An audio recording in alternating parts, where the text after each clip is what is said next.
Today, I'm going to show you how to create crushed yerba leaves featured in a deleted scene in Fantastic Beasts: Secrets of Dumbledore. The things we'll need to create our crushed yerba leaves is 1 glass bottle, and I am using a 1 ounce blue glass bottle, and I got it in this mixed pack on Amazon. There are 12 bottles in here, and there are 4 different colors, so it comes in green, clear, blue, and brown.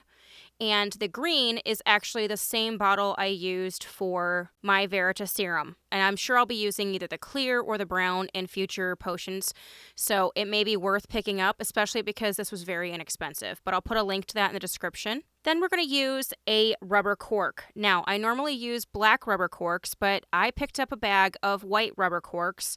And the reason I'm doing that is because we are going to do a faux finish on it. So to do that, I am using some permanent markers in different shades of brown.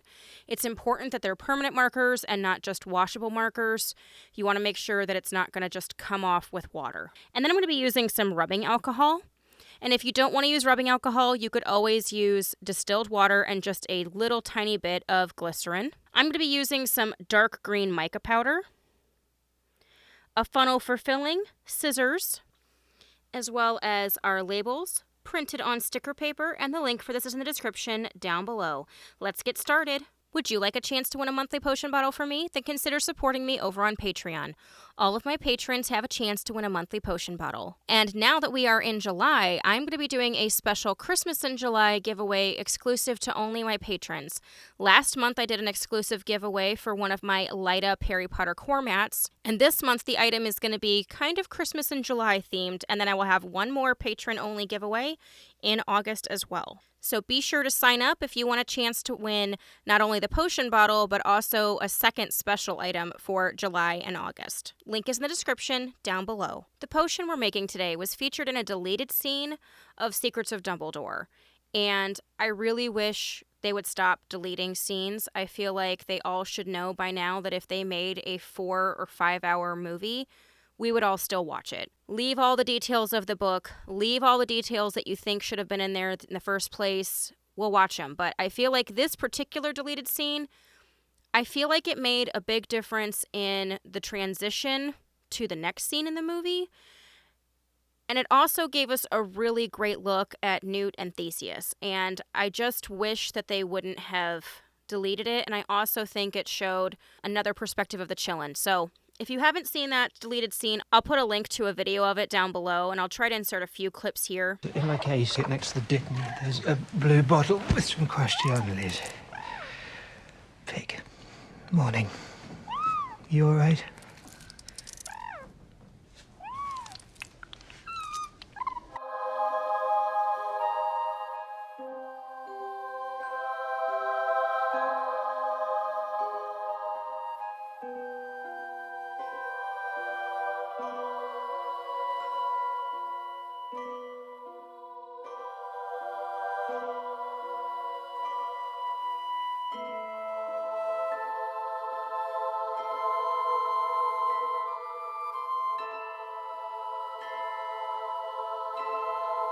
Obviously don't want to get copywritten, but I will show just a few things. But basically, Newt and Theseus are at Newt's house, and Theseus came because Dumbledore told him he should. And he's taking care of the Chillin', Newt, and a little bit of Pickett. And one of the things that he uses is the crushed yerba leaves. Now, the bottle in the movie is more of a square blue bottle, but it is very hard to find a 1 ounce square blue bottle. I did find one at an antique store, but I wasn't able to find more than one. So I wanted to give you guys an option of a bottle you could actually find. So that's why I went with this 12 count set, and I'll just show you quick. So as you can see, it's got the green, the blue, the clear, and brown, and then it comes with all of the lids. Now, I used the lid when we made Verita serum, but today we're going to be using a cork because there's a cork on the bottle in the movie. Now, in the movie, it is a very simple bottle, and I wanted to keep it that way.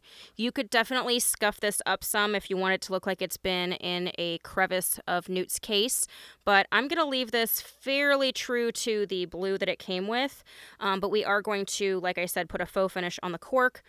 And then we're going to use the mica powder on the inside just so then that way when you shake it up, it gives you a little bit of the green, because when you apply the crushed yerba leaves, it actually gives off a green smoke. So I want to make sure that we could add just a tiny element of the green in there. Now, yerba leaves are actually a real thing, and they have really good healing properties. So you could actually make a tincture of yerba leaves and use it in this bottle if you wanted to. So to do that, all you would do is use vodka. The higher the proof, the better. Add the crushed yerba leaves and let it sit for several weeks. I think 4 weeks is a really good amount of time. And then you're going to strain the yerba leaves out. And what you're left with is a tincture that will help with inflammation. It'll help with bruises. It'll help with just overall healing and feeling better. So it might be something worth looking at, but look into the qualities of yerba leaves. They actually have quite a few really great holistic qualities about it.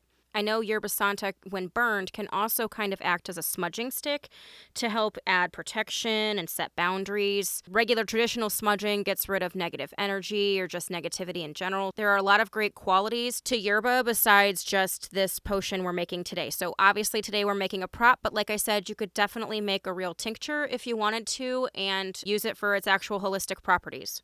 So the first thing we're going to do is we are going to color our cork. Now, we are not going to color the entire cork because the part that is in the alcohol, it'll just come off and then it's going to color our alcohol. So what I'm going to do is push my cork in all of the way, and then I'm going to just kind of make a line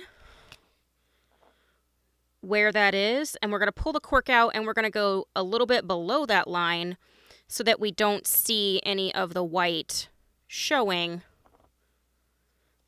like we do now. So obviously I can't get all the way down to the edge of the crevice with my marker, so you're seeing a little bit of that white.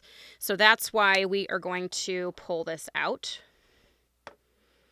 And I'm then going to color a little bit below that line because it won't get hit by the alcohol because it will get stopped before that. And even if it did, it would be such a tiny amount of brown that it's not going to color alcohol too bad. All I'm doing is just kind of a dabbing motion. I know we have done some faux finishes on plastic corks before when we had like a light up cork that was white. I know we did a faux finish on it. But this one we're going to do on the white cork. So that way we get the benefits of using a rubber cork, which they really, really do help with the evaporation levels. I find that my rubber cork stopped potions last much longer than if they had a regular cork. A regular cork, sometimes you'd have to refill. But honestly, I don't get too much evaporation on my potions. I know I get questions about that all the time. It really has to do with where your potion is being stored. If it is in a space that is traditionally hot or gets a lot of sun, you are going to get more evaporation than some. And if it's in a nice, cool, air-conditioned area that's not overly sunny, you shouldn't have a problem. So like I store most of my potions in my Harry Potter room, which I know I've showed you guys before, and I'll put a card up above to that, but my Harry Potter room is a cool, mostly dark room and doesn't get any natural light because I have light blocking curtains on my windows. So because of that, I don't really see a whole lot of evaporation in my potions. Now, the ones that don't have a rubber cork, I can get some evaporation on those, which is why I don't always glue my corks on. So then that way, if I need to, I can pop the cork out, add a little bit of alcohol, and you're good to go. But if you're in a space where a kid could potentially get your cork, you definitely want to glue it in or seal it. Okay, so like I said, I'm just kind of hitting the top of this in a dabbing motion to kind of mimic the different little chunks of cork that get formed together to make a cork. And I'm not filling it in all the way because I'm going to use multiple colors to actually make our cork.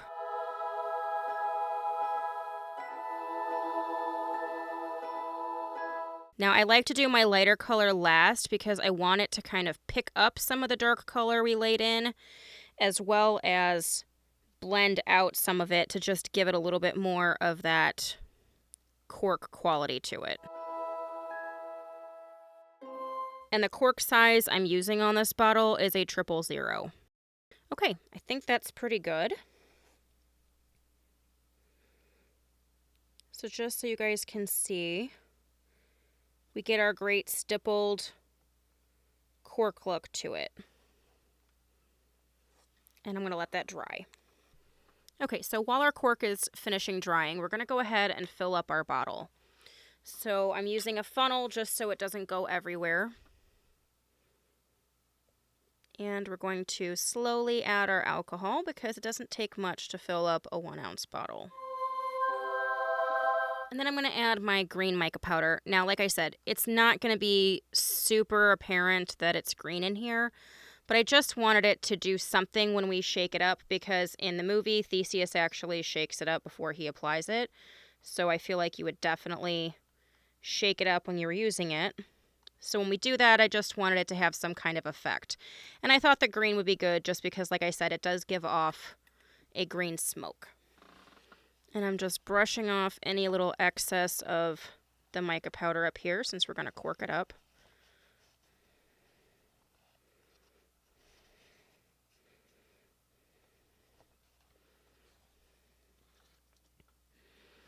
Okay, so now that we have that in there, we're going to take our cork and we are going to cork it up. Now, if any of our faux finish comes off, like it did just here because it wasn't 100% dry, you just go back with the marker and hit it again. But I want to make sure that it's really in good and tight, and the most important part was us getting that area that goes inside the bottle. So I'm just going to hit this again. Fix any little spaces that are now on my thumb. Okay, so now that our cork is done, it's going to take a little bit of time to fully cure so it doesn't come off to touch, but we can shake up our green, and we just see a little bit of swirling inside of our blue bottle, which is really just what I wanted. And if you look under the right light, you can definitely tell that it's green. The next thing we're going to do is we are going to take some of the labels I've created and put them around the top here. So in the movie, you can see that there's a little tiny round label at the neck of the bottle, and there's like a band that goes around as well. So I made this tiny little band that says finest quality, freshly crushed. And we are going to apply that to the band of our bottle here. So I'm going to be using this fatter portion of the threading to stick this on. Now this is optional, you don't have to do this, but I just thought it added a nice little touch and made it look more authentic to the prop used in the film.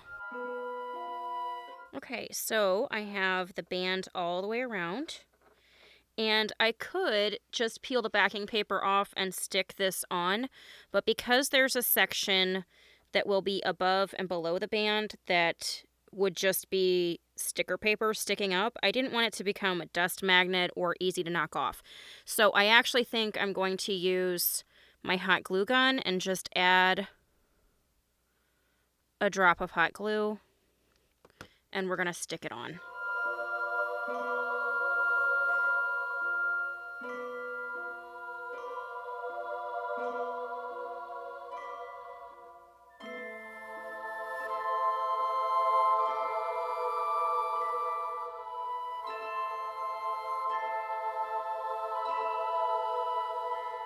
That way the backing paper is still on it to protect it.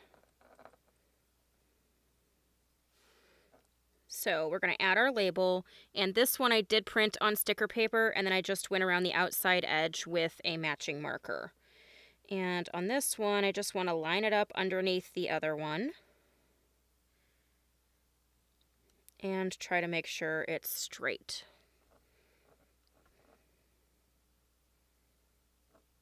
think that actually looks decent. Let's rub it down.